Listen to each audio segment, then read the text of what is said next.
It's an exciting adventure. I guess you can just say, yeah, I made a canoe and went for a paddle, but it's a lot more than that. The way that we've grown up and the way that we learn our culture is that there's so many things that pull us together instead of separating us, and the canoe is one of them things. The canoe journey for us is about continuing cultural practice. The question that our people ask us, who will we be in another 200 years? If we don't continue any cultural practices, if we don't understand our stories are who we become, and they make us who we are.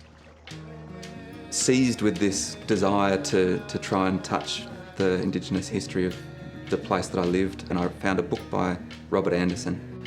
There was the line in there which spoke of a maritime route of connection between the Gold Coast and North Stradbroke Island. That for me was the catalyst for the whole journey, and the way we decided to do that was by making canoes, which we then paddled from Surfers Paradise up to North Stradbroke Island. I think with any kind of experience that's new and unfamiliar, there's always room for growth in a person and in a people's, and so to make the traditional dugout canoe that our ancestors have made before us, that was something that was really encouraging and empowering. From the beginning of understanding the knowledge around it and getting the young guys together, making the canoes, and then doing that old journey that our people have done for generations. It's actually a living collective memory that's still being lived out through the people. It gives people a lot of hope in who they are as a people. Yeah, well, talk about sharks. I think I've seen personally about 8 or 9 sharks. When it started to go down, I knew it was going to sink eventually. I was like, Ben, if this boat doesn't come back, we're probably going to get eaten. And I don't know what Ben was thinking. I think he was pretty scared. I only fell out once. Felt good, like doing this for our people and that. It's an ancient story, and it's a group of people who've lived successfully here for tens of thousands of years. It's a privilege for them to have allowed me to do a little bit each time, so I'm really lucky.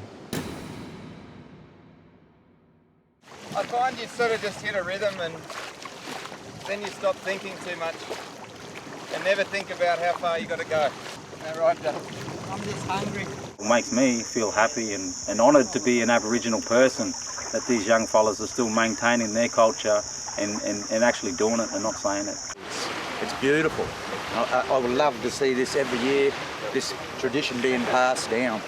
It's just so good that this sort of thing still happens.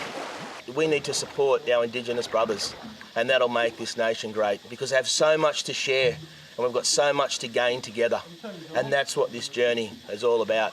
It breaks your heart because you love this country, and we should love each other. A lot of young fellas, they're all into their phones and that now, and the alcohol and that, and they get distracted from all the cultural side of things.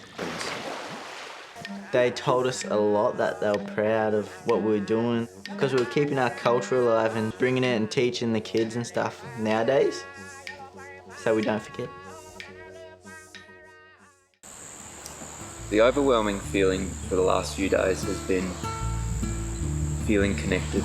It feels like coming home. I feel like, because we went and done this thing, I feel like we need to do more of it.